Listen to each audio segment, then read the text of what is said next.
Assalomu alaykum qadrli kuzatuvchilar. Sizlar bilan bugun hayvonlarda gametogenez mavzusi haqida batafsil gaplashib o'tamiz. Ushbu mavzuni yanada chuqurroq va aniqroq o'rganib olsangiz, albatta, milliy sertifikat imtihonida so'nggi paytlarda tushayotgan eng dolzarb masala va nazariy testlarni yechishda sizga albatta asqotadi. Agar siz tayyor bo'lsangiz, demak biz boshladik. Shu kabi videolarni o'tkazib olmaslik uchun albatta kanalimizga obuna bo'lishni unutmang. Gametogenez haqida gaplashishdan avval biz gametogenez nimaligini tushunib olaylik. Keling. Gametogenez, ya'ni biz buni so'zma-so'z alohida tarjima qiladigan bo'lsak, gameta. Ya'ni bu gameta degani bu jinsiy hujayra. Genezis esa bu rivojlanish. Ya'ni jinsiy hujayralarning rivojlanishi. Endi jinsiy hujayralar ikki xil bo'ladi, bilasizlar.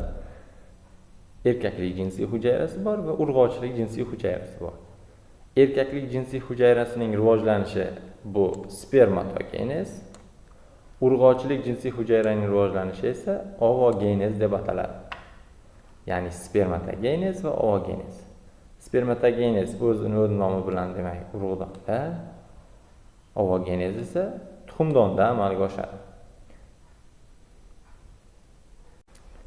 Gametogenez jarayoni o'zi umumiy holatda 4 ta bosqichda amalga oshadi. Bularning birinchisi ko'payish bosqichi, o'sish bosqichi, yetilish bosqichi hamda shakllanish bosqichiga bo'linadi. Ko'payish, o'sish, yetilish va shakllanish bosqichlariga bo'linadi. Mana shu 4 ta bosqichda jinsiy hujayralar rivojlanadi. Demak, ko'payish bosqichida qanday jarayonlar sodir bo'ladi? Ko'payish bosqichida turgan dastlabki jinsiy hujayralar bor. Dastlabki jinsiy hujayralar, ya'ni bu jinsiy hujayralar ovogoni hamda spermatogoni deb nomlanadi. Ovogoni hamda spermatogoni. Ko'payish bosqichida hujayralar mitoz usulida bo'linadi. E'tibor berib keting, avvalgi darslarimizda ham aytganmiz, gametogenezda, ya'ni jinsiy hujayralarning yetilishida, hosil bo'lishida hayvonlarda dastlab mitoz, o'simliklarda esa dastlab meyoz usulida bo'linadi hujayralar deb gaplashib o'tganmiz. Mana hayvonlarda ko'payish zonasida dastlabki spermatogoni va ovogonilar mitoz usulida bo'linadi. Ya'ni 3 marta mitoz. Mana birinchi mitozdan keyin 2 ta, ikkinchi mitozdan keyin 4 ta va 3-mitozdan keyin jami 8 ta hujayra hosil bo'ldi. Ya'ni bitta spermatogoni va bitta ovogonidan 3 marta mitoz hisobiga 8 ta hujayra hosil bo'ldi. Bu spermatogoni va ovogonilar mitoz usulida bo'linganligi uchun hosil bo'lgan hujayralar to'plami, ya'ni N bu yerda xromosoma, S DNK, ya'ni diploid 2N holatidagi hujayralar hosil bo'ldi. Ana endi shu hosil bo'lgan hujayralar keyingi bosqichda o'sish zonasiga o'tadi. O'sish zonasida nima bo'ladi? O'sish zonasida hujayralar albatta hajm jihatdan kattalashadi. Hajm jihatdan kattalashib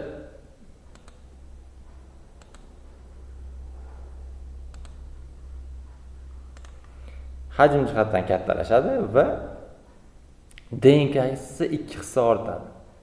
DNK 2 hissa ortadi, ya'ni 2N 4S holatiga o'tadi. E'tibor beramiz mana. 2N 4S.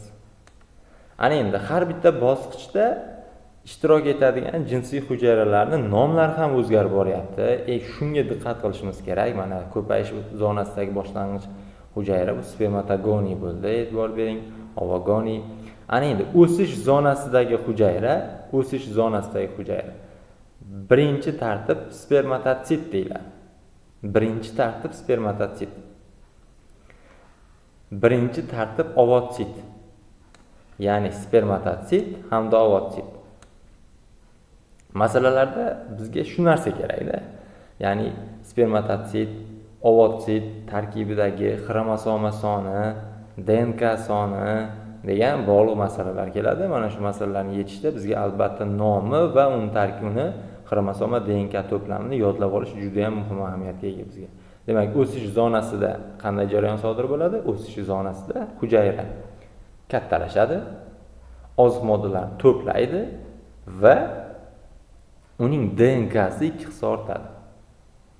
O'sish zonasini o'z-o'zidan hujayra siklining interfaza davri ham deyiladi. Interfaza holati ham bo'ladi.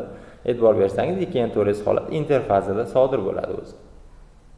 Endi keyingi jarayon. Xo'p, demak hujayralar o'sdi, DNK 2 hissa ortdi, hujayra bo'linishga tayyor, demak. Ana endi hujayrada yetilish zonasi boshlanadi. Yetilish zonasida hujayralar keyingi bo'linishga tayyor holatga keltiradi va bu jarayonda meyoz boshlanadi. Yetilish zonasi birinchi va ikkinchi meyoz fazalarini o'z ichiga oladi.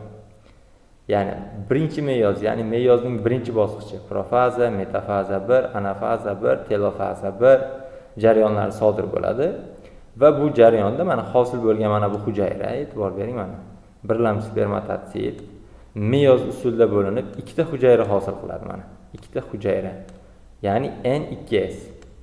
Bu N2S holat bu meyozning birinchi fazasida, ya'ni reduksion bo'linishdan keyingi hosil bo'lgan hujayralar.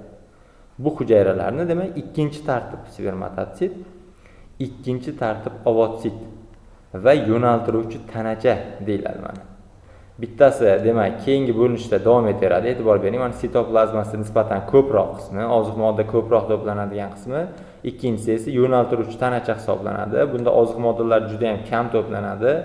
Bu keyingi bo'linishda xuddi o'ziga o'xshagan, yana ham kichikroq to'plamdagi oziq moddasi kam bo'lgan hujayrani hosil qiladi. Demak, meyozning birinchi fazasida hosil bo'lgan hujayralar bular ikkinchi tartib spermatotsit va ikkinchi tartib ovotsitlar deyilyapti. Bularda hosil bo'lgan DNK va xromosoma to'plami demak N2S ikkalasida ham. Demak, birinchi tartib spermatotsit bu mitozdan keyin hosil bo'ladi, o'sish zonasida hosil bo'ldi. Endi ikkinchi tartib spermatotsit ovotsitlar esa yetilish zonasida hosil bo'ldi, e'tibor bering. Ana endi yetilish zonasining ikkinchi fazasi bor. Bu ikkinchi meyoz. Mana ikkinchi meyoz mana joyida boshlanadi, mana. Ikkinchi meyoz fazasi mana. Ikkinchi meyoz fazasida ya'ni ikkinchi tartib spermatotsit va ovotsitlar bo'linib, jami 4 ta hujayra hosil qildi. Mana. Hosil bo'lgan 4 ta hujayra meyoz yakunida demak N2S NS holatda bo'ladi. Mana e'tibor bering, NS. Ya'ni NS, ya'ni gaploid xromosomaga ega bo'ladi. Gaploid to'plamdagi xromosomaga ega bo'lgan spermatidalar hisoblanadi bular. Endi ikkinchi tartib spermatotsit ikkinchi meyoz, ya'ni meyozning ikkinchi fazasidan keyin spermatidaga aylanyapti. Mana bu jarayonda esa jami 4 ta hujayra hosil bo'ladi, e'tibor beramiz. 4 ta hujayra hosil bo'ladi. Shundan 3 tasi mayda mana va bitta yirik hujayra. Mana shu bitta yirik hujayradan keyinchalik tuxum hujayralari rivojlanadi. Mana 3 ta mayda yo'naltiruvchi tanachalardan esa bular tuxum hujayraga so'rilib ketadi. Ya'ni tuxum hujayraning rivojlanishi uchun qo'shimcha ozuqa sifatida ishlanib keladi. Ana endi shakllanish zonasi. Shakllanish zonasida qanday jarayon sodir bo'ladi? Shakllanish zonasida spermatidalar demak o'zini o'sha bosh, dum, bo'yin o'zini qolgan qismlarini hosil qiladi. Ya'ni spermatida nimaga aylanadi? Spermatozoidga aylanadi shakllanish bosqichida. Tuxum hujayrada qanday o'zgarish sodir bo'ladi? Tuxum hujayra ba'zi bir hayvonlarda qo'shimcha o'zgarish hosil bo'ladi. Masalan, sut emizuvchilar, qushlar, sudralab yuruvchilar kabi hayvonlarda, sinf vakillarida tuxum hujayra qo'shimcha qobiq hosil qiladi. Ya'ni o'zini himoya. Bizda jinsiy hujayralar hosil bo'ldi. Ana endi shu jinsiy hujayralarning qo'shilish shakllari bor. Jinsiy hujayralarning qo'shilish shakllari ko'rib turganingizdek 3 xil: izogamiya, heterogamiya hamda ogamiya yoki ovogamiya ham deyiladi. Bu 3 xil qo'shilish shakli nimasi bilan bir-biridan farq qiladi? Shu haqida gaplashib o'tamiz. Demak, birinchi izogamiyaga to'xtalib o'taylik. Izogamiya, izo degani o'xshash degani, demak, gamiya bu gameta. Ya'ni bir-biridan farqlanmaydigan o'xshash gametalarning o'zaro qo'shilishi bu izogamiya bo'ladi. Masalan, Ulotrix o'simligida ikkita izogameta hosil qiladi degan masalalarda va kitoblarimizda, ya'ni bu erkaklik va urg'ochilik gametasi bir-biridan farqlanmaydi tashqi ko'rinish jihatdan. Shuning uchun bularni izogamiya deyiladi. Izogamiyada o'ziga xosligi nima? Izogamiyada ikkita hujayra, ya'ni erkaklik jinsiy hujayra ham, urg'ochilik jinsiy hujayra ham harakatchan bo'ladi. Shakl jihatdan o'xshash va ikkalasi ham harakatchan bo'ladi. Heterogamiyada esa, hetero degani har xil degani. O'z-o'zidan gamiya bu gameta. Heterogamiya ya'ni har xil tuzilishdagi hujayralarning o'zaro qo'shilishi. Ya'ni bu xlamida monada o'simligida sodir bo'ladi, mana xlamida monadada. Bunda demak biroz kichikroq, lekin harakatchan jinsiy hujayra bor. Biroz yirikroq va harakatchan. E'tibor bersangiz, ikkala hujayra ham harakatchan. Oogamiyada esa harakatchan erkaklik hujayrasi va yirik harakatsiz urg'ochilik jinsiy hujayrasi o'zaro qo'shiladi. Ya'ni tuxum hujayra va spermatozoid nazarda tutilmoqda. Spermatozoid va tuxum hujayra e'tibor bering. Bu jarayon ko'p asosan insonlar va yuksak tuzilgan hayvonlarda sodir bo'ladi. Endi mana shu joyda yana bir narsani qo'shimcha qilib ketamiz. Agar mana bu erkaklik jinsiy hujayrasi harakatchan bo'lsa, u spermatozoid deyiladi. Agar erkaklik jinsiy hujayrasi harakatsiz bo'lsa, u spermiy deyiladi. Spermiy bu o'simliklarda jinsiy ko'payishda ishtirok etadi. O'simliklar uchun xos. Spermatozoid esa masalan hayvonlar uchun xos. Ya'ni spermatozoid faqat hayvonda bo'ladimi degan fikr noto'g'ri. Spermatozoid o'simliklarda ham mavjud. Masalan, yuksak sporali o'simliklar bor, qirqquloqlar, qirqbo'g'imlar, yusinlar.